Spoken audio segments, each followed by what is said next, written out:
Mimi nimefurahi sana kwamba kanisa letu la AIPCA liko na umoja na linazidi kupata nguvu. Mimi nataka niwashukuru maaskofu wetu na viongozi wetu wote pamoja na waumini wa kanisa hii kwa kuwa na umoja, kuwa na ushirikiano. Na leo nikisimama hapa, mimi najivunia sana umoja wenu. Nataka niwapongeze. Mnajua neno la Mungu linasema mambo mawili. Kitabu ya Zaburi 133 mstari wa kwanza inasema, ni mzuri jinsi gani wandugu wakiishi kwa umoja. Kwa mstari wa tatu inasema,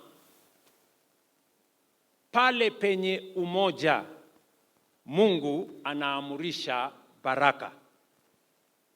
Leo kwa sababu ya umoja wa kanisa la AIPCA tunaona baraka ya Mungu.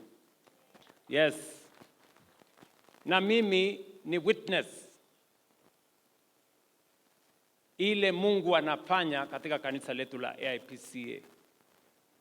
Tunaona hatua kwa hatua kanisa la AIPCA inapanda ngazi. Mnajenga mjengo mkubwa Nairobi. Sisi ambao ni wa diocese hii ya Central Western, nyuma ya kiongozi wetu wa Ng'ombe. Nikisema sisi ambao ni wa diocese hii, mjue hii diocese inaanzia hapa mpaka kule kwetu Eldoret na Western. So sisi ni members wa hii diocese. Mnajua tunajenga pale Sagana, tunajenga headquarters yetu kubwa.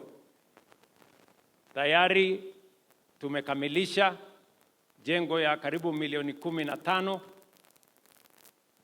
Tunaona hatua kwa hatua Mungu anabariki kanisa hili letu la AIPCA, kwa sababu Mungu alituahidi kwamba mahali penye umoja Mungu anaamurisha baraka. So I am very proud of the unity of this church, of the progress of this church, and of what God has done for this church of AIPCA. Mimi nawatakia heri katika hiyo safari ya kujenga kanisa yenye iko na msingi thabiti, and I want to assure you of my personal support and that of the government of Kenya as you go forward.